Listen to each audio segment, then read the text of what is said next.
کہتے ہیں کہ ہر مسلمان پر نماز فرض ہے اور اسے کسی حال میں بھی چھوڑا نہیں جا سکتا، لیکن اللہ تعالیٰ کی یہ خاص رحمت ہے کہ اس نے مخصوص حالات کے پیش نظر اس فریضے میں بھی رخصت دی ہے اور حالات اور ضروریات کا خیال رکھا ہے۔ اس آیت سے یہ پتہ چل رہا ہے کہ اگر انسان سفر میں ہو اور کوئی خوف و خطر کی حالت ہو تو نماز میں کمی کی جا سکتی ہے، لیکن احادیث سے پتہ چلتا ہے کہ نبی صلی اللہ علیہ وسلم نے صرف خوف ہی کی حالت میں نہیں، امن کی حالت میں بھی نماز میں قصر کی۔ یالا بن امیہ کہتے ہیں کہ میں نے حضرت عمر رضی اللہ تعالی عنہ سے کہا کہ اللہ تعالیٰ فرماتا ہے کہ اگر تمہیں کافروں کا خوف ہو تو نماز میں قصر کرو، اور اب تو ہم سب امن میں ہیں۔ حضرت عمر نے جواب دیا، اس بات پر میں نے تعجب کیا تھا، یعنی مجھے بھی یہی خیال آیا تھا، اور رسول صلی اللہ علیہ وسلم سے اس کا ذکر کیا تو آپ نے فرمایا یہ ایک صدقہ ہے جو اللہ نے آپ پر کیا ہے، لہذا اس کا صدقہ قبول کرو، یعنی خوف کے علاوہ بھی سفر میں نماز قصر کرو۔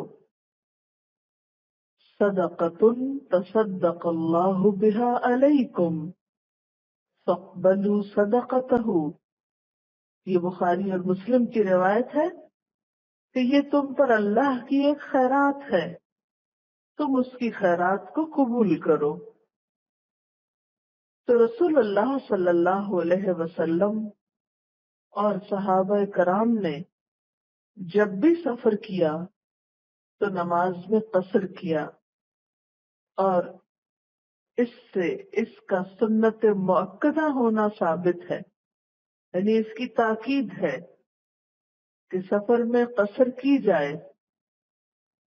بہت سے لوگ قصر کر کے کچھ تسلی محسوس نہیں کرتے، وہ سمجھتے ہیں کہ شاید انہوں نے کوئی گناہ کا کام کیا ہے، تو ایسا نہیں سمجھنا چاہیے، اس کو خوشی کے ساتھ قبول کرنا چاہیے۔ اللہ تعالیٰ پسند کرتا ہے کہ جس طرح اس کی دی ہوئی پابندیاں انسان قبول کرتا ہے، اسی طرح اس کی دی ہوئی رخصت قبول کرے۔ پھر یہ ہے کہ یہاں خوف کا لفظ اس لیے بھی ذکر کیا گیا کہ غالب احوال عربوں کے یہی تھے۔ اس وقت سارا عرب جو تھا دارالحرب بنا ہوا تھا۔ احد سے احزاب کے بیچ کا دور جو ہے وہ بہت فتنے کا دور تھا، ہر جگہ ایک جنگ کی سی کیفیت محسوس ہوتی، تو ان مخصوص حالات کی وجہ سے یہاں خوف کا بھی ساتھ ذکر کیا گیا، اور اسی وجہ سے بعض صحابہ نے اپنی یہ مشکل پیش کی تھی تو حضور صلی اللہ علیہ وسلم نے اس پر انہیں تسلی دی۔ اب سوال یہ پیدا ہوتا ہے کہ کتنا سفر ہو جس پہ قصر کی جائے، کس سفر کو سفر کہا جائے گا؟ نبی صلی اللہ علیہ وسلم نے وضاحت کے ساتھ قصر کی کوئی مسافت متعین نہیں کی، یعنی اس کا کوئی مائلیج نہیں بتایا، تاہم جمہور صحابہ، تابعین اور ائمہ کرام رحمہم اللہ نے رسول اللہ صلی اللہ علیہ وسلم کے اس سفر کی مسافت کا اعتبار کیا ہے جس میں آپ نے قصر کی تھی، اور وہ کیا تھا؟ حضرت عمر رضی اللہ تعالی عنہ نے اپنے دور خلافت میں ایک عورت کے سفر پر محمول کرتے ہوئے اس دور کے 9 میل کی مسافت کو سفر قرار دیا تھا۔ 9 میل کی مسافت کو سفر قرار دیا جو آج کل کے پیمانے کے لحاظ سے 25 کلومیٹر بنتا ہے۔ یہ پیمانہ کس نے مقرر کیا تھا؟ حضرت عمر رضی اللہ تعالی عنہ نے۔ اور اس میں کیا تھا کہ 25 کلومیٹر تک، یعنی اتنی مسافت کہ جس کو انسان ایک رات میں جا کر واپس پیدل نہ آ سکے، وہ مسافت قصر کی مسافت قرار پائے گی۔ لیکن اس کے علاوہ کچھ دوسری روایات میں 48 میل بھی ذکر کیا گیا ہے کہ اگر کوئی شخص 48 میل سفر کرتا ہے تو اس میں وہ قصر کرے۔ ایک اور روایت سے پتہ چلتا ہے کہ نبی صلی اللہ علیہ وسلم جب 3 میل یا 9 میل کے سفر پر نکلتے تو 2 رکعت پڑھتے۔ ذرا دوبارہ سے میری ساری بات کا خلاصہ سن لیں۔ سوال یہ ہے کہ سفر کی تعریف کیا ہے؟ کتنے سفر پر قصر ہوگی؟ کیا ہر سفر باعث قصر ہے؟ سفر کس کو کہا جائے گا؟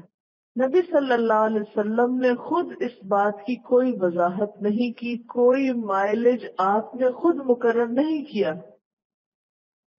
بعد میں صحابہ کرام نے آپ کے طرز عمل کو دیکھتے ہوئے کچھ چیزیں متعین کی۔ اب اس میں یہ ہے کہ جب ایسا معاملہ آتا ہے جس میں قیاس کیا جاتا ہے تو خود بخود آراء فرق ہو جاتی۔ اس میں 2-3 رائے ہیں۔ ایک رائے کیا ہے؟ 48 میل کی، جو عام طور پر فقہا کی رائے ہے۔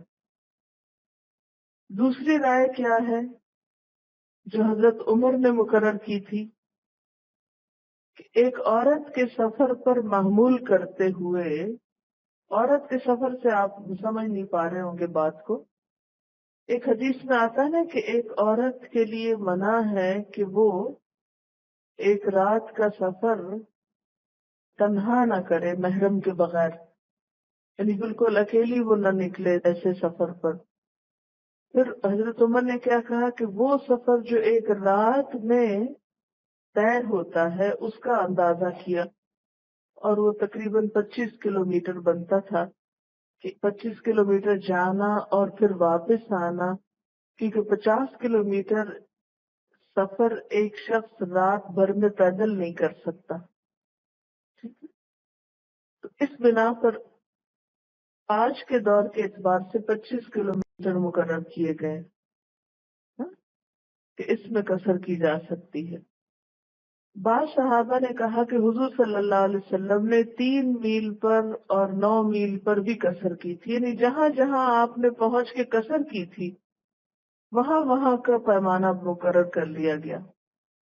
لیکن پھر بعض میں کچھ اور لوگوں نے کہا کہ نہیں، چونکہ آپ لمبے سفر پر نکل رہے تھے تو اس بنا پر تھوڑی دور جا کر بھی آپ نے قصر کر لی۔ اب اگلا سوال یہ ہے کہ اگر ایک سفر لمبا ہے لیکن آپ ابھی اپنے شہر سے نکلے ہی ہیں تو کتنی دور جا کر آپ قصر کر سکتے ہیں؟ تو اس کے لیے حکم یہ کہ جب انسان آبادی سے نکل جائے، شہر سے نکل جائے۔ قصر کی کیسے جاتی؟ قصر میں 4 رکعتیں 2 پڑھی جاتی ہیں۔ یہ فرض نماز میں ہوتی ہے، سنتوں میں نہیں ہوتی یا نفلوں میں نہیں ہوتی۔ 2 رکعتیں اور 3 رکعتیں پوری پڑھی جاتی ہیں۔ نبی صلی اللہ علیہ وسلم فجر کی سنتیں نہ سفر میں چھوڑتے نہ حضر میں چھوڑتے، ہر جگہ پڑھتے تھے۔ اس لیے فجر کی سنتیں تو پڑھی جاتی ہیں لیکن اس کے علاوہ کوئی اور سنت نہیں پڑھی جاتی۔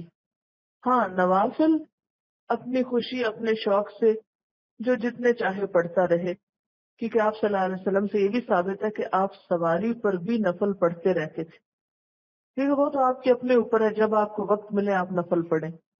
لیکن فرض نماز آدھی ہوگی، کون سی؟ جو 4 رکعتیں ہیں، اور 3 اور 2 پوری ہوگی۔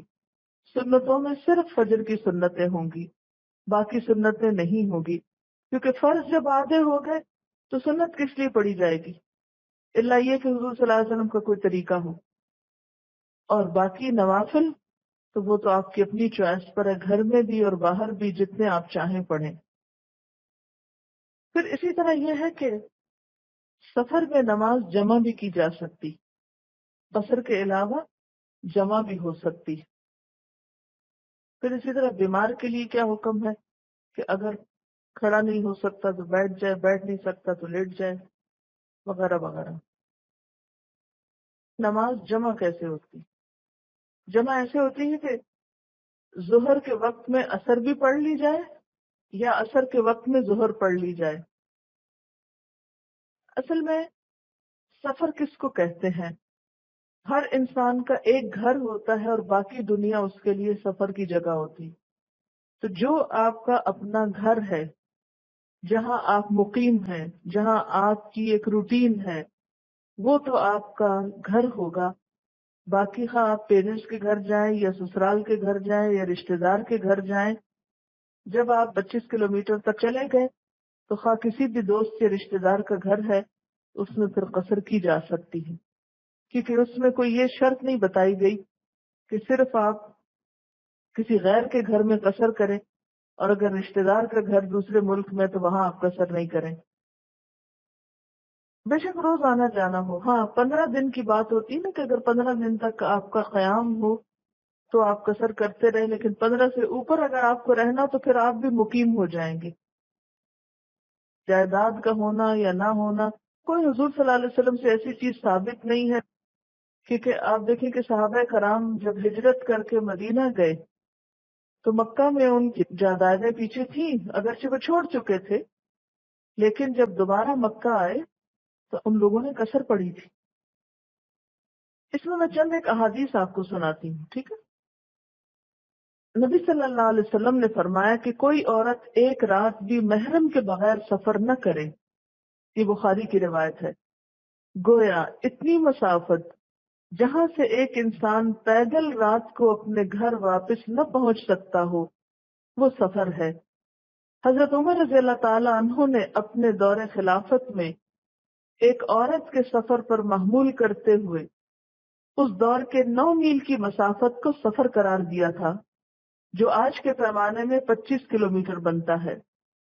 یعنی ایک عام انسان 25 کلومیٹر جانے اور آنے میں جو وقت لگاتا ہے اس میں جتنا فاصلہ طے ہوگا وہ سفر شمار ہوگا. حضرت عائشہ رضی اللہ تعالی عنہ فرماتی ہیں کہ ابتدائے سفر اور حضر میں، یعنی سفر کی ابتدا میں نماز 2 رکعت فرض کی گئی تھی. یعنی ابتدا میں جب نماز فرض کی گئی تو سفر ہو یا حضر 2 رکعتیں ہوتی تھی. جیسے شراب کا حکم آہستہ آہستہ اترا ہے نا، جیسے سود کے بارے میں بھی کئی ایک آیتیں اتری، اسی طرح نماز جب فرض ہوئی تو ایک دم سے پوری نماز نہیں آئی، بلکہ ابتدا میں کیا تھا، 2 رکعتیں تھیں. پھر سفر کی نماز تو اتنی ہی برقرار رکھی گئی اور حضر کی نماز میں اضافہ کر دیا گیا. یہ بخاری کی روایت ہے. حارث بن وہب فرماتے ہیں کہ منا میں ہمیں نبی صلی اللہ علیہ وسلم نے 2 رکعت نماز قصر پڑھائی، حالانکہ آپ بالکل امن میں تھے. اس سے بھی کیا پتہ چلتا ہے کہ امن میں بھی قصر ہو سکتی ہے. یہ بھی بخاری کی روایت ہے. یعلا بن امیہ کہتے ہیں کہ میں نے حضرت عمر سے کہا کہ اللہ تعالیٰ فرماتا ہے کہ اگر تمہیں کافروں کا خوف ہو تو نماز میں قصر کرو، اور اب تو ہم امن میں ہیں. حضرت عمر نے جواب دیا اسی بات پر میں نے بھی تعجب کیا اور رسول اللہ صلی اللہ علیہ وسلم سے ذکر کیا تو آپ نے فرمایا یہ ایک صدقہ ہے جو اللہ نے آپ پر کیا، لہذا اس کا صدقہ قبول کرو. حضرت عبداللہ بن عمر کہتے ہیں کہ میں نے رسول اللہ صلی اللہ علیہ وسلم کو دیکھا کہ جب آپ کو سفر میں جلدی ہوتی تو مغرب کو مؤخر کر کے 3 رکعت پڑھتے، پھر سلام پھیرتے، پھر تھوڑی دیر بعد عشاء کی اقامت ہوتی تو آپ صلی اللہ علیہ وسلم 2 رکعت پڑھتے، پھر سلام پھیرتے. یعنی بعض اوقات ایسا ہوتا ہے نا کہ آپ آ رہے ہیں سفر سے، اگر آپ راستے میں گاڑی روکتے ہیں، مغرب پڑھتے ہیں تو گھر پہنچنے میں بہت تاخیر ہو سکتی ہے. بسا اوقات سفر میں، آج کل کا سفر جنگ کے حالات نہ بھی ہو تو اتنا پرامن سفر نہیں ہوتا کہ آپ راستے میں بار بار گاڑی روک کے نمازیں اتر کر پڑھیں. اتنی مسجدوں کی بھی سہولت بعض اوقات نہیں ہوتی، اور مغرب کا وقت خاص طور پر کم ہوتا ہے. تو اس میں آپ کا طریقہ کیا ہوتا تھا کہ آپ تھوڑی تاخیر سے عشاء کے ساتھ اس کو جمع کر لیتے تھے. حضرت عبداللہ بن عباس فرماتے ہیں کہ آپ صلی اللہ علیہ وسلم نے مدینہ میں رہ کر 7 رکعتیں مغرب اور عشاء کی اور 8 رکعتیں ظہر اور عصر کی ملا کر پڑھی. ایوب سختیانی نے جابر بن زید سے کہا شاید بارش کی رات میں ایسا کیا ہو. انہوں نے کہا شاید. یعنی ایک مرتبہ آپ سے یہ دلیل بھی ملتی ہے کہ آپ نے مدینہ میں رہتے ہوئے بھی 2 نمازیں جمع کی. یہ معمول نہیں تھا. آگے آپ پڑھیں گے کہ نماز وقت کی پابندی کے ساتھ فرض ہے، لیکن سوال یہ پیدا تھا کہ پھر ایک دفعہ آپ نے ایسا کیوں کیا؟ تو اس میں بعض صحابہ نے کہا کہ شاید بارش تھی، اور بارش میں کیا ہوتا ہے کہ بار بار مسجد آنا جانا مشکل ہے. تو اس میں ایک دفعہ اگر مسجد میں گئے تو دونوں نمازیں اکٹھی پڑھ کے آئے، کیونکہ جماعت کی بہت پابندی کرتے تھے لوگ. اور اسی طرح مغرب اور عشاء.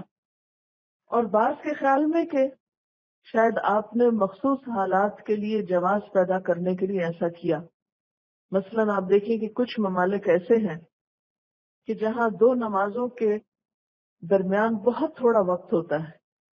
خاص طور پہ نارتھ پہ جب آپ جاتے ہیں، مجھے خود ایسا اتفاق ہوا ہے کہ پی ایچ ڈی کے دوران میں اسکاٹ لینڈ میں تھی جب، تو وہاں سمر میں کچھ راتیں ایسی آتی ہیں کہ پورا اندھیرا نہیں ہوتا رات کو، اس میں پھر بھی روشنی باقی رہتی ہے. یعنی رات ہوتی ہے، اگر رات کے 12 بجے بھی آپ باہر نکل کے آسمان کو دیکھیں تو یوں لگتا ہے تھوڑی دیر پہلے ہی سورج غروب ہوا ہے. تقریباً 10:15 10:30 روزہ افطار ہوا کرتا تھا گرمیوں میں، تو مئی جون کی بات ہے یہ. اس میں پھر عشاء آپ دیکھیں تو وہ بہت ہی رات ایسے روشنی روشنی تھی، اور 1:30 بجے فجر ہو جاتی تھی، یعنی فجر کی نماز کا آغاز ہو جاتا تھا. تو اس میں میری اکثر روٹین پھر یہ ہوتی تھی کہ فجر پڑھ کر سوتی تھی کہ 9 بجے یونیورسٹی جانا ہوتا تھا، تو 1:30 بجے پڑھ کے 9 بجے تک سو کے پھر چلے جاتے. تو دن بہت لمبا ملتا تھا. اور پھر سردیوں میں اس کے برعکس ظہر اور عصر میں 1.5 گھنٹے کا فرق ہوتا تھا. اور پھر اسی طرح مغرب کے تھوڑی دیر بعد عشاء شروع ہو جاتی تھی. تو مشکل بہت ہوتی تھی ظہر اور عصر کی نماز میں. بعض اوقات آپ دیکھیں ایک ڈاکٹر آپریشن شروع کرتا ہے کسی مریض کا، کوئی ایمرجنسی آ جاتی. اب کیا ہے، جب وہ کام شروع کرے گا تو بیچ میں اس کو چھوڑ کے نماز نہیں پڑھ سکتا، حالانکہ وہ اپنے شہر میں ہے. اب ایسی صورت میں آپ کیا کریں گے؟ دین میں ایک وسعت ہے نا، ہے یا نہیں؟ تو شاید آپ صلی اللہ علیہ وسلم نے ایسے ہی لوگوں کے کہ جن کے بہت ہی جینون ریزن ہے، کہ جن کے پاس دوسرا چارہ ہی نہیں، اور وہ سفر پر بھی نہیں ہے، اپنے ہی شہر میں، لیکن ایمرجنسی کی کیفیت ہے، تو اس میں شہر کے اندر ہوتے ہوئے بھی بسا اوقات جمع کی جا سکتی ہے. میرا فرض تھا آپ کو مسئلہ بتا دینا، میری طرف سے آپ پہ کوئی پابندی نہیں. آپ جس دین پر ہیں، جو آپ کی فقہ ہے، مسلک ہے، آپ بے شک اس کی پابندی کریں، لیکن یہ فرض تو بنتا ہے کہ ایک دوسرا رخ بھی دکھا دیں، اور صحیح احادیث کی روشنی میں. کوئی چیز میں نے اپنے پاس سے نہیں بتائی آپ کو، ٹھیک ہے؟ یہ صرف اس لیے بتانا فرض ہے کہ لوگ نماز چھوڑ نہ دیں. کیونکہ ہوتا کیا ہے، جب لوگ کہتے اوہ وقت نکل گیا اب چھوڑو، قضا پہ آ جاتے ہیں، اور ایک کے اوپر ایک قضا کرتے چلے جاتے ہیں، اور ایسی بے حسی ہو جاتی ہے کہ پھر ان کو احساس بھی نہیں ہوتا کہ انہوں نے کبھی کوئی غلط کام بھی کیا ہے. تو بجائے اس کے کہ آپ لوگوں کو نماز سے بگائیں اور ان کی نماز قضا کروائیں، ان کو ایسی سہولت کے مسئلے اگر بتا سکیں ودن لمٹس. اور یہ جو جمع ہوتی ہے یہ ظہر اور عصر میں ہوتی ہے، مغرب اور عشاء میں ہوتی ہے. دونوں طریقے ہوتے ہیں، یعنی ظہر کے وقت میں بسا اوقات عصر پڑھی جا سکتی ہے اور عصر کے وقت میں ظہر پڑھی جا سکتی. It depends. کیونکہ یہاں جو میں نے حدیث سنائی نا کہ نبی صلی اللہ علیہ وسلم کو میں نے دیکھا کہ جب آپ کو سفر میں جلدی ہوتی تو مغرب کو مؤخر کر کے 3 رکعت پڑھتے، پھر سلام پھیرتے، پھر تھوڑی دیر بعد عشاء کی اقامت ہوتی، پھر آپ 2 رکعت پڑھتے، پھر سلام پھیرتے.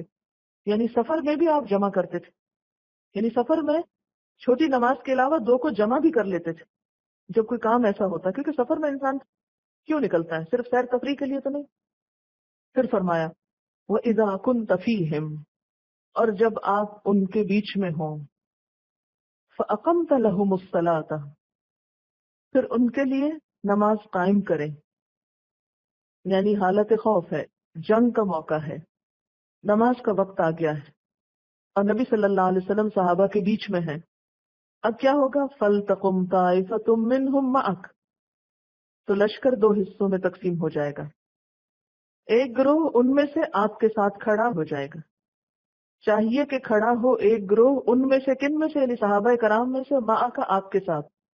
وَلْيَأْخُذُوا أَسْلِحَتَهُمْ، اور چاہیے کہ اپنا اسلحہ لیے رکھیں. اس سے ایک اور بات پتہ چل رہی کہ حالت جنگ میں اسلحے سمیت بھی نماز پڑھی جا سکتی.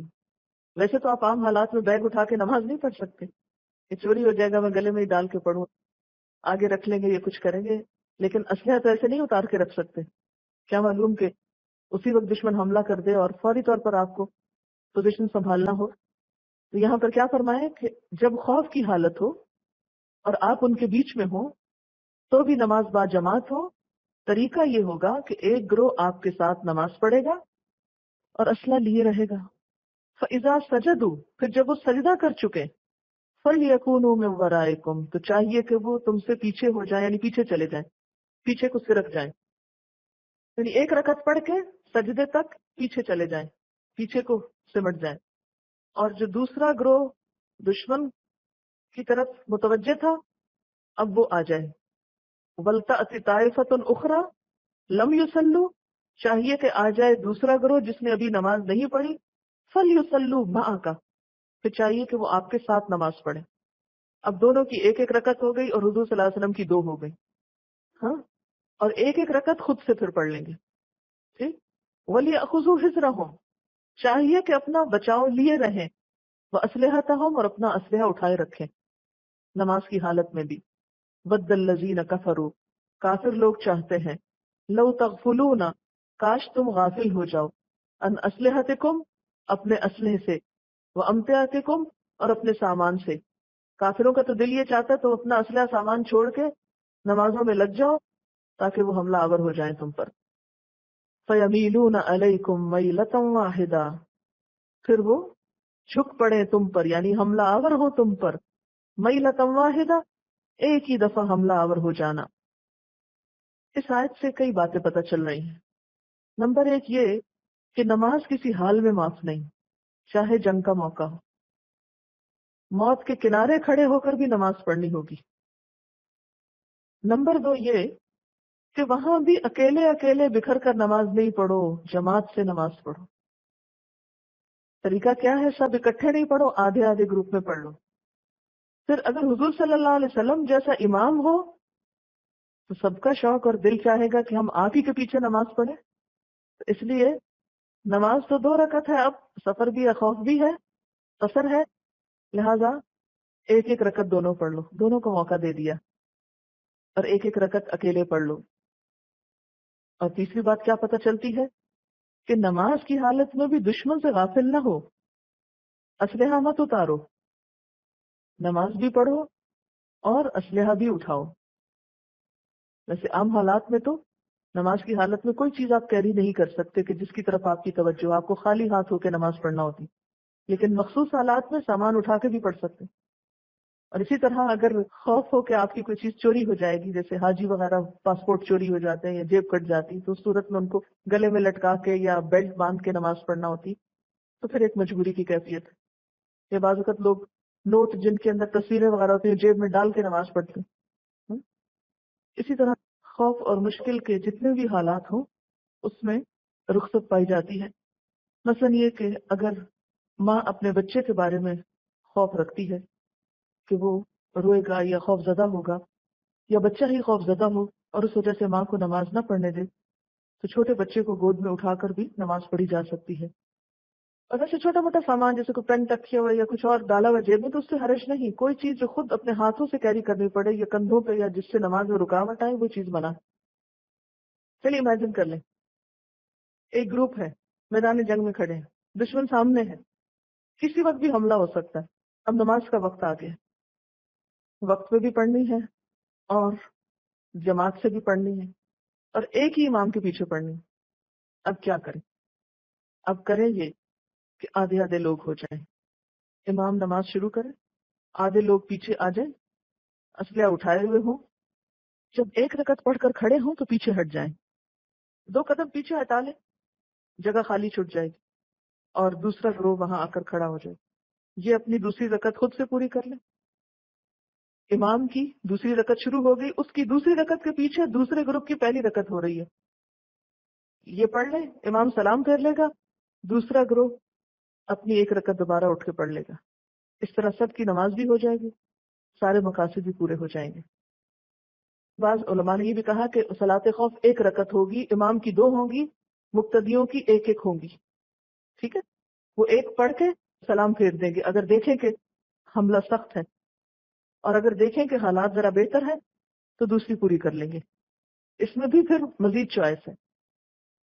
اس سے آپ اندازہ لگائیں کہ اسلام ایسا دین ہے جس میں بہت فلیکسیبلٹی، بہت لچک ہے، حالات اور ضروریات کا کس قدر خیال رکھا گیا ہے، اس میں ریجیڈیٹی نہیں۔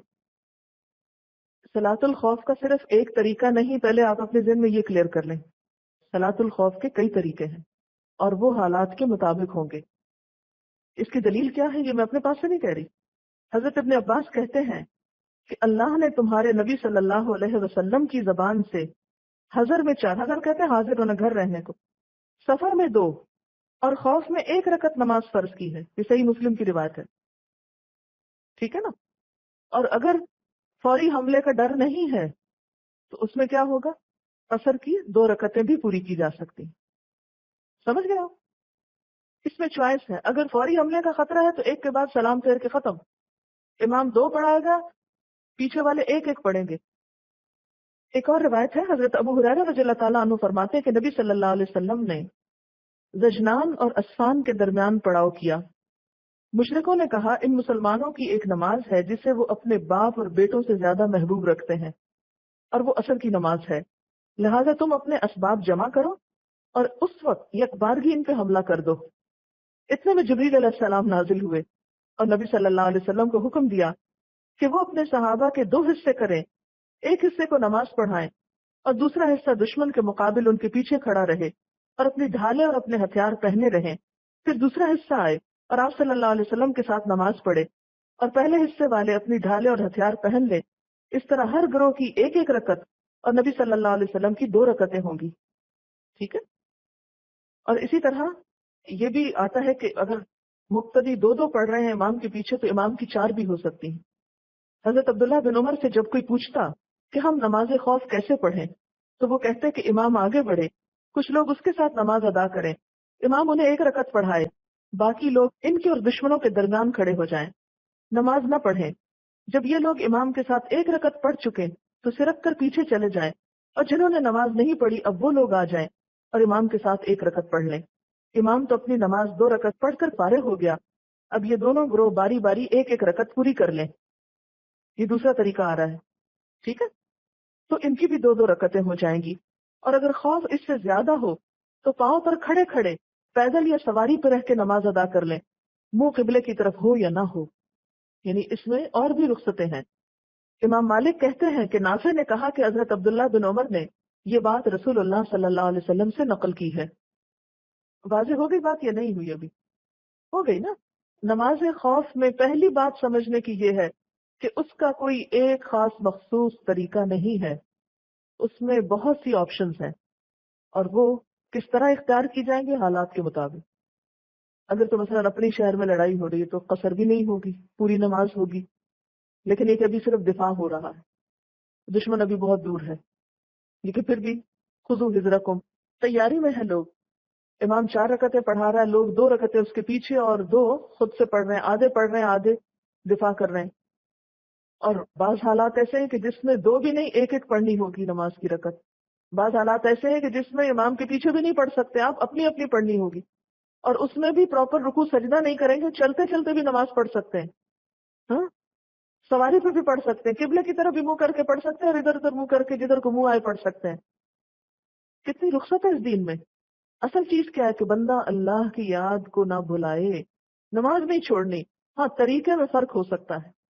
وَخُذُوا حِذْرَكُمْ، یہ بات 2 دفعہ آئی، اس پہ تھوڑی سی بات کرنا چاہوں گی۔ وَخُذُوا حِذْرَكُمْ، اور اپنا بچاؤ لے لو، اور فَلْيُصَلُّوا مَعَكَ وَلْيَأْخُذُوا حِذْرَهُمْ، اور چاہیے کہ اپنا بچاؤ رکھیں، وَأَسْلِحَتَهُمْ، اور اپنا اسلحہ اٹھا کے رکھیں۔ تو ہجر کا معنی اگرچہ بچاؤ ہے، لیکن یہ بچاؤ کس طرح؟ ایک تو اس طرح کہ تلوار کے مقابلے میں ڈھال استعمال کی جائے، لیکن کیا ایسا کرنا ضروری ہے؟ ایک مسلمان کا اللہ تعالیٰ پر بھروسہ ہوتا ہے، اللہ پر توکل ہوتا ہے، تو کیا یہی اس کے لیے کافی نہیں؟ ہاں، اللہ ہی کافی ہے، وکفا باللہ وکیلا، اللہ پر توکل کرنا چاہیے۔ اہل ایمان کا بھروسہ تمام تر اللہ پر ہی ہوتا ہے، مگر یہ بھی اللہ ہی کا حکم ہے کہ اپنے بچاؤ کا ظاہری سامان مہیا رکھو۔ اس کی وجہ یہ ہے کہ اللہ کی مدد ظاہری سامان کے اندر سے ہی ہو کر آتی ہے، یعنی کہ اللہ تعالیٰ کی مدد کا یہ ذریعہ بنتا ہے۔ اور یہ لفظ جو ہے بہت وسیع مفہوم میں استعمال ہوا ہے۔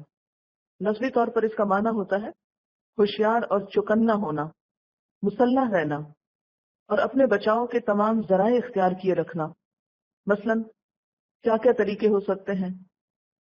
مورچوں کی حفاظت کرنا اور ان میں پناہ لینا، لڑائی سے پہلے سامان جنگ تیار رکھنا، دشمن کی نقل و حرکت سے باخبر رہنا، اس کا مداوع سوچنا، بے خبری میں دشمن کے حملے کے لیے تیار رہنا، کیونکہ عام طور پر دشمن غافل پا کر حملہ کرتا ہے۔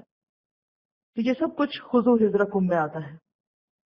نبی صلی اللہ علیہ وسلم کے دور میں اسلحہ انفرادی ملکیت میں ہوتا تھا، ہر کوئی اپنی اپنی تلوار رکھتا تھا، اپنا اپنا بچاؤ کا سامان رکھتا تھا۔ لیکن آج کل آپ دیکھتے ہیں کہ اسلحہ، اور خصوصاً وہ اسلحہ جو جنگ میں استعمال ہوتا ہے، وہ لوگوں کی ذاتی ملکیت نہیں ہوتا، بلکہ قومی ملکیت ہوتا ہے۔